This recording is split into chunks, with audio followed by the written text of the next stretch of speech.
everybody. Today we're going to talk a little bit about Guild Clash, some of the best aids that you can be using on your heroes, and I'm just going to give you some general strategy tips as I show you a bit about my account. So first I wanted to talk to everybody today about the aids that everybody should be using on your heroes in almost every game mode.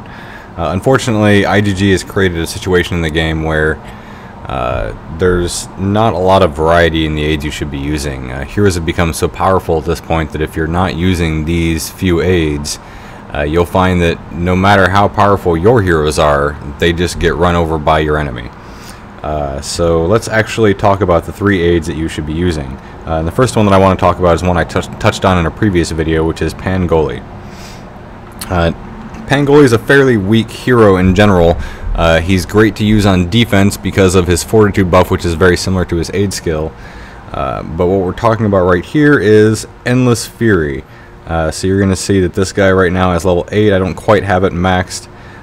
We can actually see down here at the next level what it'll do at max level. So when hero's hit points drops to 0 for the first time in battle, grants immortality and increases attack rate by 40% for 10 seconds. So at level 1 this actually starts out 5% for 3 seconds. But what happens here is when you attack or defend and Pangoli is your aid, when your hero drops to 0% hit points, they get a little angel symbol above them and they become immortal, immune to any damage. Their attack speed gets buffed and they sit that way for as many seconds as this skill gives you. Again, at max level it's 10 seconds. So what this does is it buys you a little bit more time. It lets your heroes put in a few more hits on the enemy and hopefully kill a few of them before they die. It gives you an extra few seconds where your healers can either hit a few things if you've got Abyss Demon or drop a couple skills if you've got Ambrosia. All around, Pangoli is probably the weakest of these three aids that you should be using, but you should have a Pangoli aid on every hero in almost every game mode.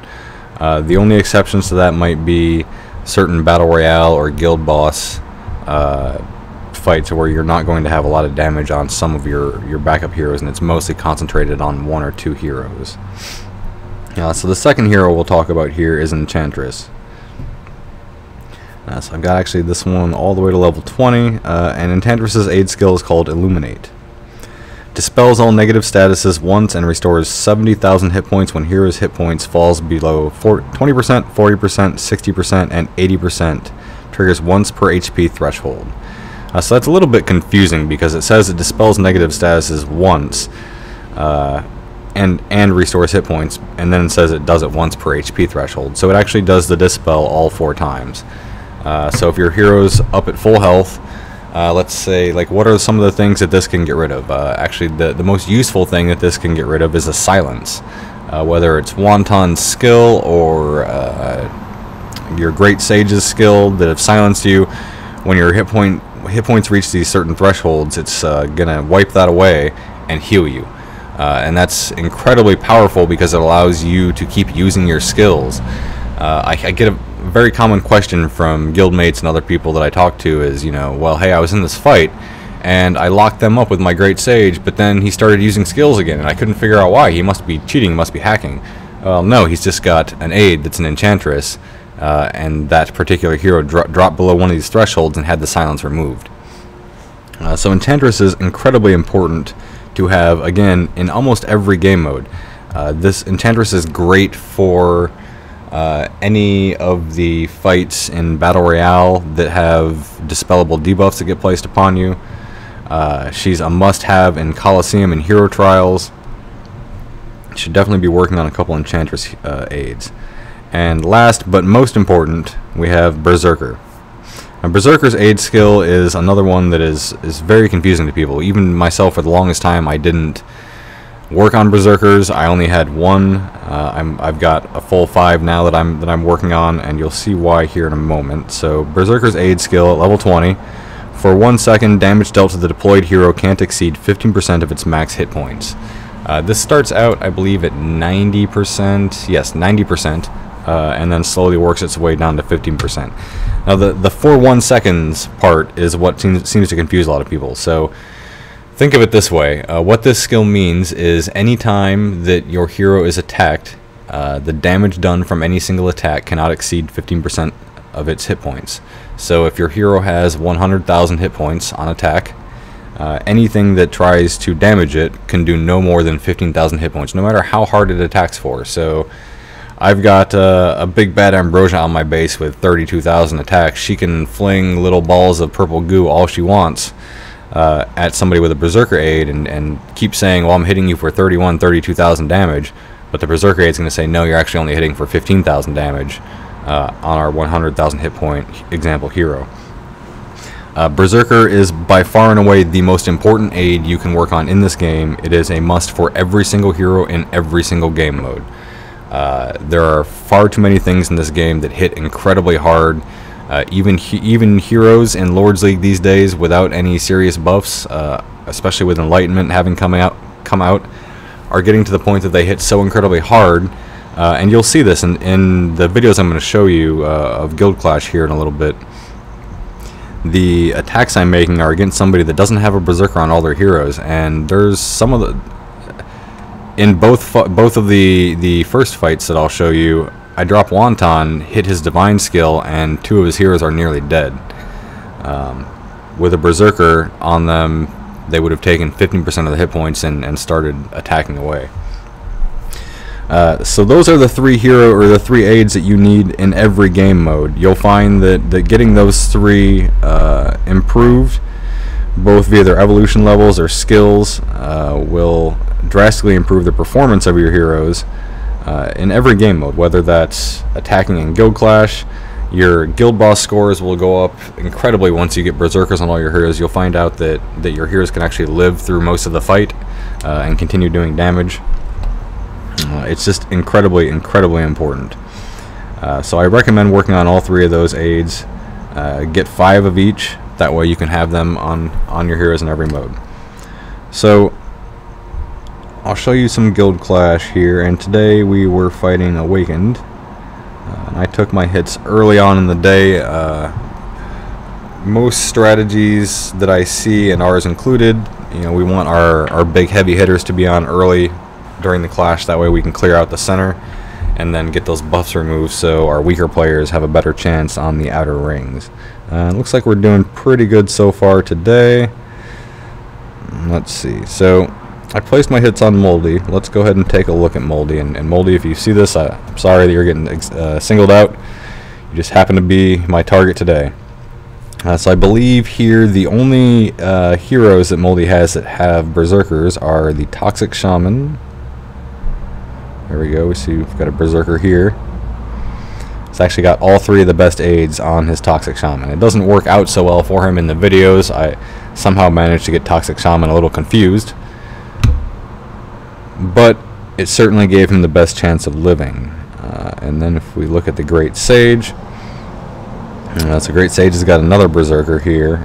He's also got a Landslide, which is honestly a terrible aid. If you have anything better than a Landslide, you should definitely be using that.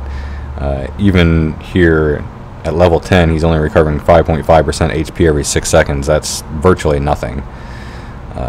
We've got a Chiron, which is pretty good.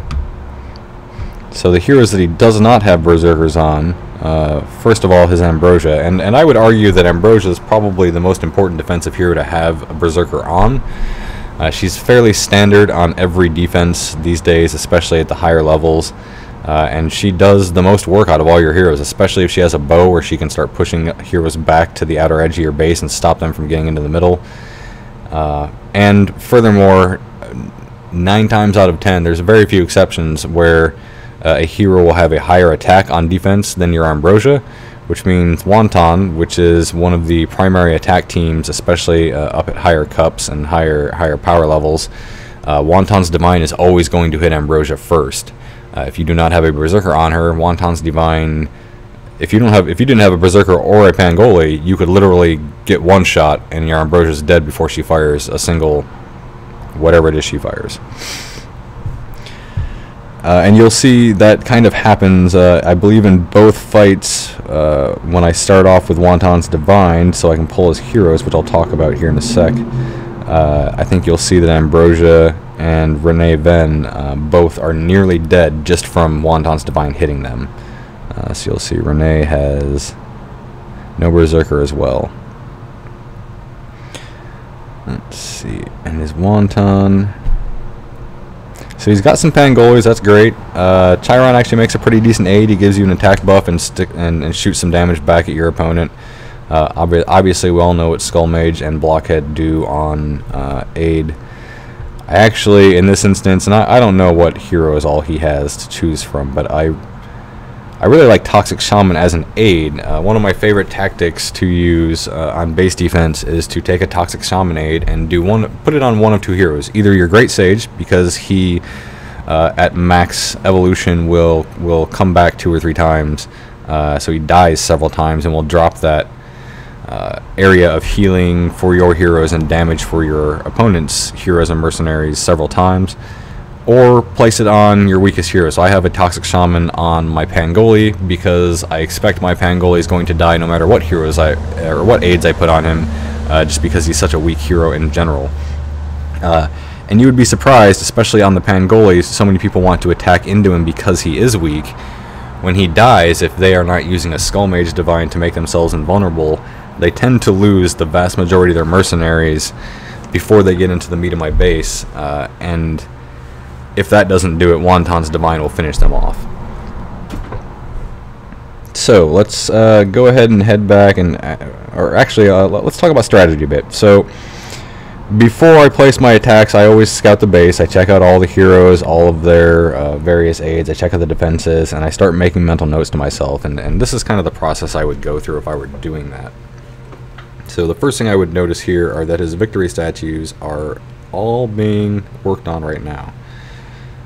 I totally understand doing that. That's how I myself maxed all of mine, is just working on them until each one was done in succession.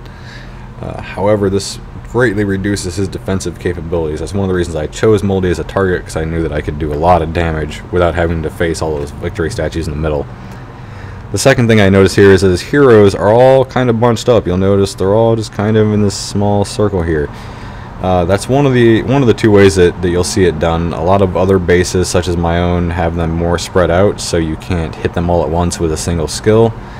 But this tells me it's great for a Wonton Divine attack, because I can most likely hit several of them in the same in a single Divine trigger. And knowing that they don't have Berserker aids means that I'm going to be able to do a lot of damage to those heroes before they even start fighting me. This base is definitely one that I would want to do a split attack on, or a form of split attack. So you have a couple different types of attacks. A couple months ago, when the game was a little bit different, bases weren't quite as powerful. More often than not, you could just drop all your heroes in a corner, trigger your heroes' healing abilities, and go to town on the base and power all the way through it with allied wins. These days, that doesn't work so much anymore. So the strategy that most people use is what you would call a split attack, where you try to trigger as many of the opponent's heroes as you want, usually all, to attack a single of your heroes, while the rest of your heroes, the other 4, come at the base from the other side of it. This usually means that you're going to end up sacrificing your initially attacking hero, but this gives your other heroes time to do a lot of damage to the base, and by the time the enemy's heroes finish off your first hero and come back across the base to attack you, you've already gotten into the meat and hopefully taken down most of their powerful defenses. So I definitely want to attack from the northeast side here. That looks to be the best. What that does is allows me to trigger Ambrosia from the drop, and Ambrosia's not going to move. So one of the things with attacking with a Wonton Divine you have to be careful of is, and actually let's go and look at it. Let's move this out of the way. I will show you Wonton's Divine skill.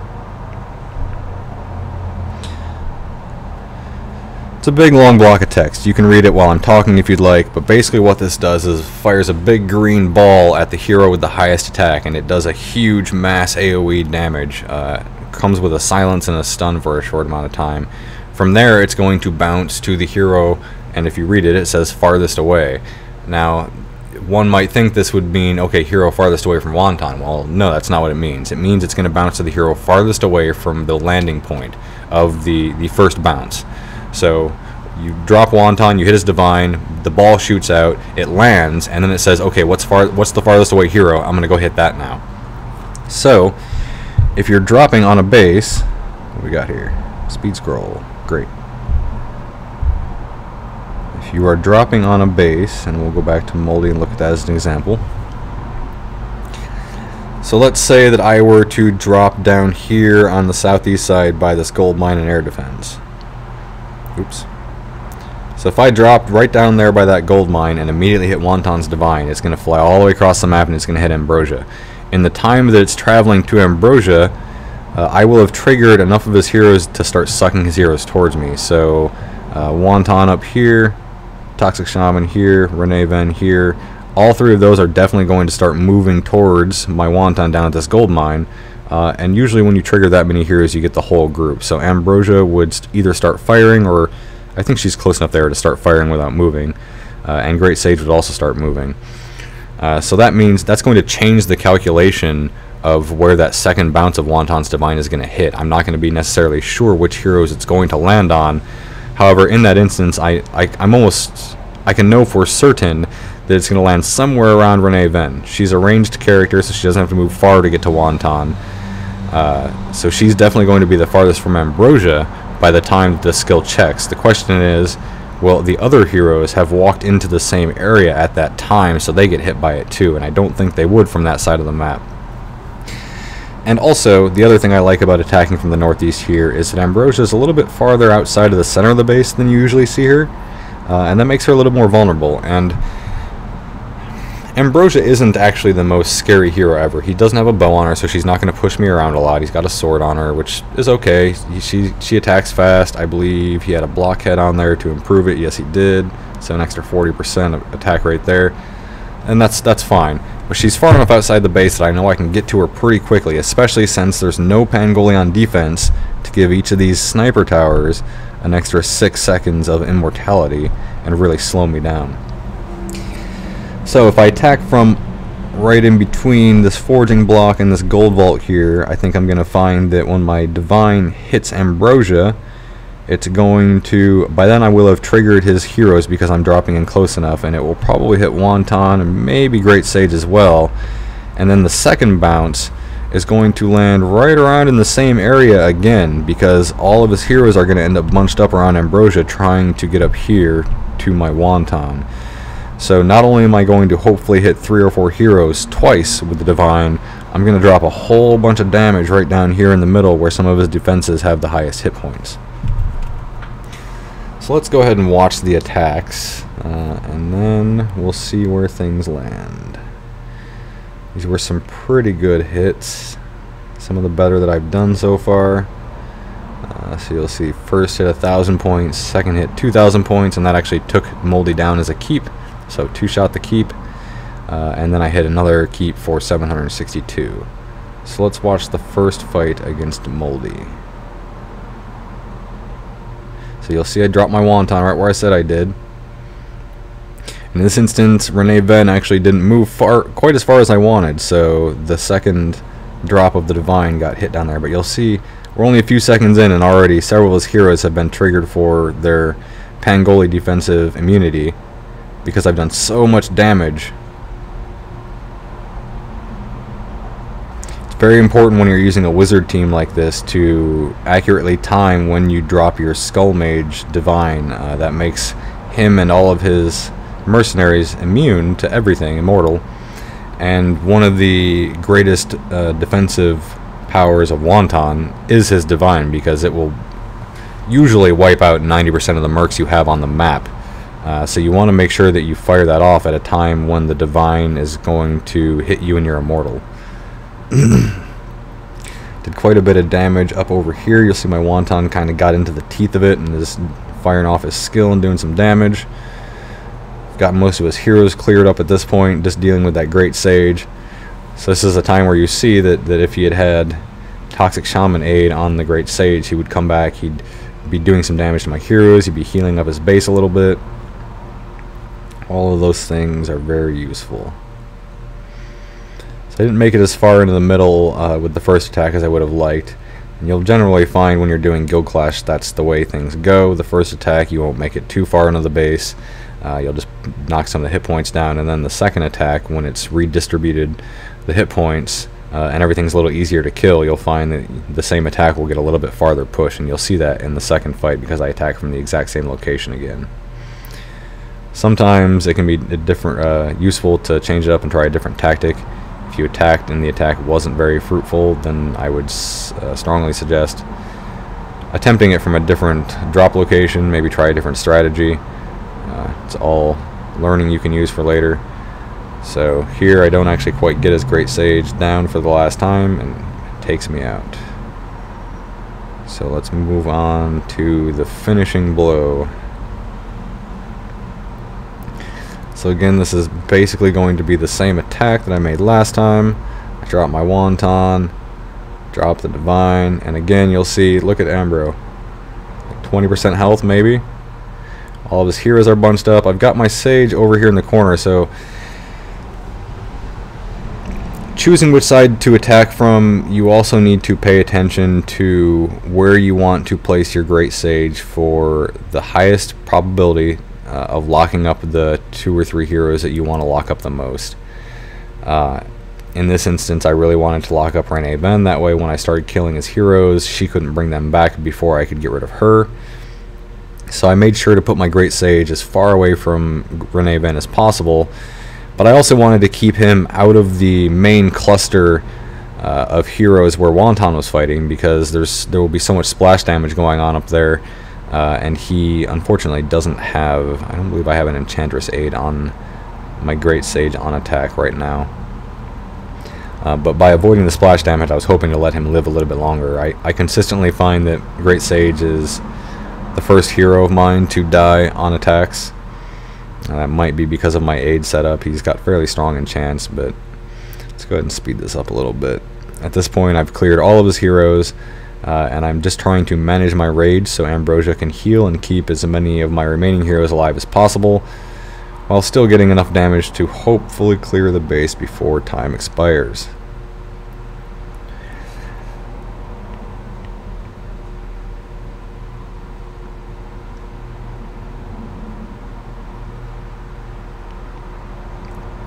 Got these gold storage vaults on the outside that have a whole lot of hit points, take quite a while to get down.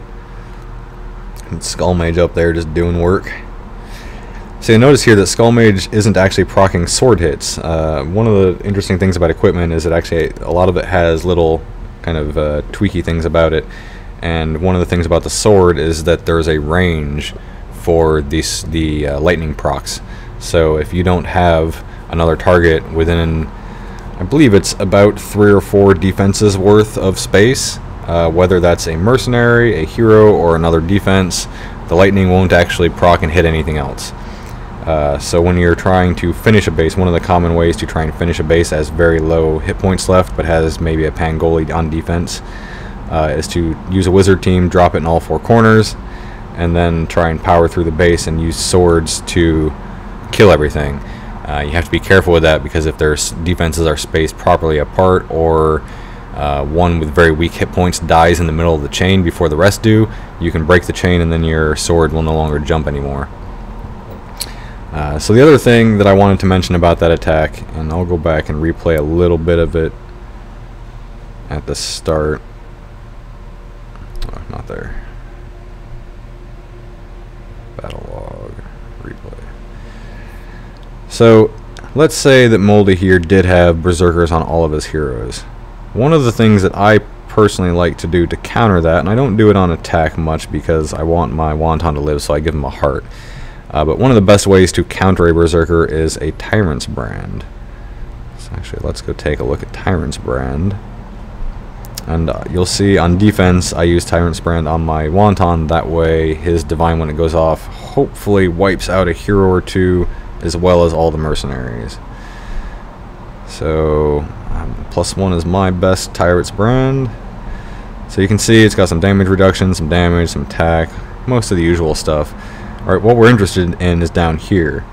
So you'll see that not only do the heroes do 24% more damage, but they have a 66% chance for their skills to ignore enemy heroes' damage reduction and resist effects, except immortality. So that means Berserker. no matter how many Berserker aids you have on your heroes, if my Wonton fires off his Divine and that 66% chance rolls lucky for me, I could hit you for 350 or even more thousand damage, and go right through that Berserker skill that's saying no, you can only do 15%. So brands are probably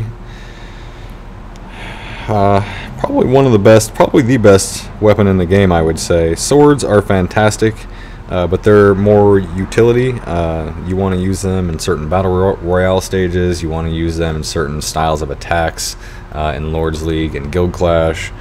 But they have much less utility in places like Hero Trials or Coliseum, Guild Boss, whereas the brand, especially since it gives you both damage and damage reduction plus the attack on top of it, it gives you hit rate and dodge rate. I mean, these are all the best attributes to give your heroes right here, and it gives you the ability to ignore Berserkers, which are running rampant right now. If you pop open the rankings and go to Lord's League, if you flip through all of these players up here, you'll see they all have Berserkers on all of their heroes, and most of them have the exact setup I mentioned, where you've got an Enchantress, a Berserker, and a Pangoli. So hopefully those tips have helped show you a little bit about how to attack in Guild Clash, maybe taught you a little bit about aids. I would strongly encourage anybody that has questions or comments to drop them below, and please let me know if there's anything that you'd like me to talk about or explain. There are very few things in this game that I haven't figured out at least a little bit about. And I like teaching others, so please comment if you have anything you'd like me to discuss, and be sure to like and subscribe if this has been helpful to you, and come back for more awesome Clash Lords content. Thank you for watching, and we'll see you in the next video.